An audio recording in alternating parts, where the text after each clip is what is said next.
Exercise भी हमें करनी है, केवल मात्र भोजन से बात नहीं बनेगी। सबसे पहला क्या काम करना है सर, अपना एक गोल सेट कीजिए कि आपने अपना आइडियल वेट पे रहना है। गूगल से पूछिएगा आपकी हाइट क्या है, उसमें डालिए कि अब माना आपकी हाइट है 5 फुट 7 इंच, तो 5 फुट 7 इंच के लिए आइडियल वेट क्या है, तो गूगल बता देगा आपको। मेरी हाइट के अनुसार मेरा जो आइडियल वेट है वो है 72 केजी, 72 किलो। तो लॉकडाउन के टाइम में मैं था कोई 76 केजी, 4 किलो ज्यादा था।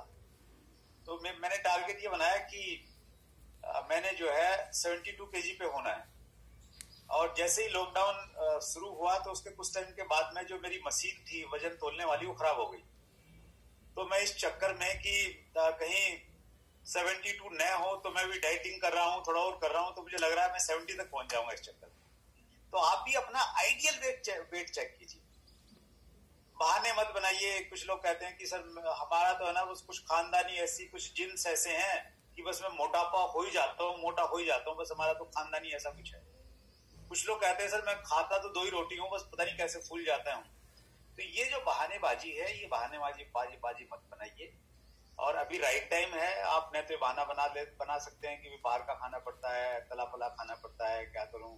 न आप ये कह सकते हैं कि बड़ा बिजी हूँ, मीटिंग इतनी दे रहा हूँ तो टाइम नहीं मिलता। आप घर में खूब अच्छे से एक्सरसाइज कीजिए, योगा कीजिए, और कुछ नहीं है तो जहाँ रहते हैं ऊपर नीचे सीढ़ियाँ चढ़िए उतरिए, तो बहुत सारे काम आप कर सकते हैं। सो आइडियल वेट पे आप जरूर आइए, ये आपका प्राइम गोल होना चाहिए। मुझे अनिल अंबानी की लाइफ का एक इंसिडेंट बहुत इंस्पायर करता है। अनिल अंबानी बहुत मोटे थे और एक बार वो विदेश में गए, कोई एक उनकी डील थी किसी बड़ी कंपनी के साथ में, पार्टनरशिप होनी थी। तो जब वो वहां पे गए, शायद यूरोप का कोई देश रहा होगा, क्योंकि यूरोप के लोग बहुत फिजिकली बहुत फिट रहते हैं और अपनी बॉडी के ऊपर में बहुत काम करते हैं। सो जब वो गए तो बहुत डील डोल से थे, मोटे थे, तोन निकली हुई है, तो उस प्रकार की उसमें थे वो। सो ऐसे ही किसी ने बोला, शायद उनको बोलना नहीं चाह रहे थे, लेकिन उनके कानों में वो बात आई कि जो व्यक्ति अपने शरीर को कंट्रोल नहीं कर सकता, वो बिजनेस को कैसे कंट्रोल करेगा। सो वो बात उनको जो है पिंच हो गई और उनकी लाइफ का वो टर्निंग पॉइंट बन गई। अनिल अंबानी वहां से आए और अनिल अंबानी ने अपनी लाइफ का एक गोल बनाया कि मैंने फिट रहना है। और मुझे लग रहा है इस समय हिंदुस्तान में जितने भी बिजनेसमैन हैं, उनमें से फिटेस्ट बिजनेसमैन कोई है तो वो अनिल अंबानी। मैराथन दौड़ते हैं, फुल मैराथन 42 किलोमीटर की होती है, और साल में कई सारी मैराथन दौड़ते हैं। 55 साल के आसपास की उम्र है शायद अनिल अंबानी की। सो ये आपका भी ये गोल होना चाहिए। देखिए पैसा आपके पास में कितना है, टीम कितनी बड़ी है, वो समटाइम आपके हाथ में नहीं होती। आप अपलाइन को दोष दे सकते हैं, आप दूसरी चीजों को दोष दे सकते हैं, लेकिन इसमें किसको दोष देंगे आप? इसमें तो केवल और केवल मात्र आपको दोष है। तो इस चीज पे थोड़ा आइडियल वेट पे आप थोड़ा वर्क करेंगे ना, ऑटोमेटिक बहुत सारी चीजें अपने आप होती चली जाएंगी। किसी न किसी एक गेम से आप जुड़ाव रखिए सर, ये बहुत इंपॉर्टेंट चीज है।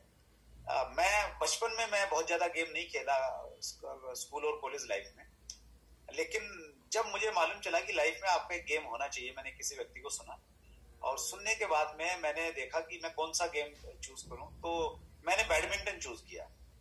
सो मैंने बैडमिंटन खेलना स्टार्ट किया। और बड़ी मजेदार बात बताता हूँ, जब मैं दिल्ली आया तो दिल्ली आने के बाद में मैंने ढूंढा यहाँ पे कि भाई बैडमिंटन खेलना है, तो मुझे मालूम चला कि यहाँ पे एक स्पोर्ट्स कॉम्प्लेक्स है और उसमें बैडमिंटन की कोचिंग मिलती है। तो सीखने की चूंकि इच्छा रहती है और हमें आरसी में सिखाया गया है कि भाई आप हर चीज सीख सकते हो अगर सीखना चाहो, तो मुझे लगा कि यार बैडमिंटन ऐसे नहीं खेलना, टाइम पास नहीं करना, इसको सीखना है प्रॉपर तरीके से। तो मैं बैडमिंटन का कोचिंग सेंटर में गया, और जो पहले दिन गया वो मुझे हमेशा याद रहती है वो चीज और बहुत इंस्पायर करती है। तो वहाँ कोच थे और वहां पे छोटे छोटे बच्चे थे, मतलब कई सारे ग्रुप थे वहां पे, 4-5 ग्रुप चलते थे। तो मुझे सबसे जो छोटी उम्र का बैच था उसमें मुझे रखा गया। उसमें मुझे लग रहा है कि 10 साल से नीचे वाले बच्चे थे सारे। तो 10 साल से नीचे वाले बच्चों के साथ में मैं गया खेलने के लिए, और जो कोच थे उसने पहले मुझे बताया कि भाई ऐसे रैकेट पकड़ना है, ऐसे इसको मारना है, और आप यहाँ तक इसको फेंको, ऐसा कुछ किया। और बाद में 15-20 मिनट का जो टाइम था, तो उसमें बोला कि आप थोड़ा बच्चों के साथ में गेम खेलो। तो जब मैं बच्चों के साथ में गेम खेला, कौन से बच्चे, 6 साल का कोई बच्चा है, 7 साल की कोई गुड़िया है, तो उन सब बच्चों ने मेरे को बुरी तरह से हरा दिया गेम। मतलब कई बार तो ऐसा 21 पॉइंट में मेरे 4 पॉइंट ही बने, 5 भी नहीं बना पाया। तो मैं जब आया तो मैं बड़ा परेशान सा भी था और बड़ा गुस्सा भी था कि छोटे छोटे बच्चों ने मेरे को हरा दिया, और एक अंदर से है ना विल पावर लेके निकला कि नहीं एक दिन मैंने अच्छा खेलना है। तो मैं रेगुलर गया वहां पे, और फिर मैंने अपने बच्चों को, विशाल को, तन्वी को भी मैंने इंस्पायर किया कि आप बैडमिंटन भी खेलो, तो उनको भी मैं साथ में लेके जाने लग गया कुछ टाइम के लिए। तो वहां से मैंने गेम बनाया, और मैं दिल्ली में रहता हूँ तो मैं बहुत पैशनेट हूँ बैडमिंटन को लेके। मैं मतलब मेरे लिए जो टॉप प्रायोरिटी होती है, दिल्ली में हूँ तो मेरे लिए बैडमिंटन होती है। किसी के यहाँ अगर पार्टी है, जाना है, तो मैं बोलता हूँ कि भाई 9:30 बजे के बाद ही आ सकता हूँ मैं। और बहुत बार ऐसा हुआ है कि मैं एयरपोर्ट से सीधा बैडमिंटन कोर्ट गया हूँ और वहां से बैडमिंटन खेल के वापस घर आया।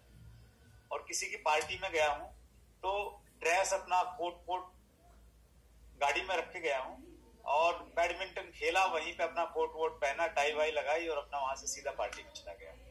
तो आपको उतना पैशनेट होना चाहिए किसी भी चीज को लेके, फिजिकल एक्टिविटीज को लेके। मैं ये नहीं कह रहा आप बैडमिंटन नहीं खेलते, बैडमिंटन थोड़ा सा महंगा गेम है, आपको पर्टिकुलर एक ग्राउंड चाहिए, और लेकिन कुछ गेम है, मतलब एक ऐसा गेम है जिसको हर कोई कहीं पे भी कर सकता है, वो है दौड़ना, मैराथन।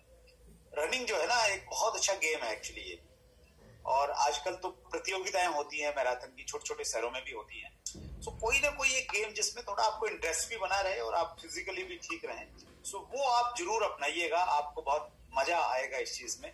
सो मैं मैराथन करता हूँ। मैंने 42 किलोमीटर की तो मैराथन नहीं की, लेकिन 10 किलोमीटर की, 12 किलोमीटर की, ये जो छोटी छोटी मैराथन होती हैं, सो उसमें मैं पार्टिसिपेट करता हूँ और बहुत मजा आता है उसमें। सो आप भी इस प्रकार से कोई गेम चल सकते हैं। कीप वॉकिंग, ये बहुत की पॉइंट है ये, मतलब आप चलते रहिए, जब भी आपको मौका मिले चलने का। आप फोन पे बात कर रहे हैं ना, तो सोफे पे पसर के बात मत कीजिए। आप घर में जो है चलते रहिए, बात करते रहिए, चलते रहिए, बात कर रहे हैं, क्या प्रॉब्लम है आपको? आप स्टेशन पे हैं, आपके पास ज्यादा सामान नहीं है, छोटा मोटा बैग है तो उसको कंधे पे टांगा और अपना प्लेटफॉर्म पे घूम रहे हैं, वॉक हो रहे हैं। सो ये बहुत इंपॉर्टेंट है, ये भी एक फिजिकल एक्सरसाइज है। अगले पॉइंट पे आते हैं हम लोग, जो हेल्थ के लिए इंपॉर्टेंट है, वो है पॉजिटिव थिंकिंग। अच्छे स्वास्थ्य का हमारे विचारों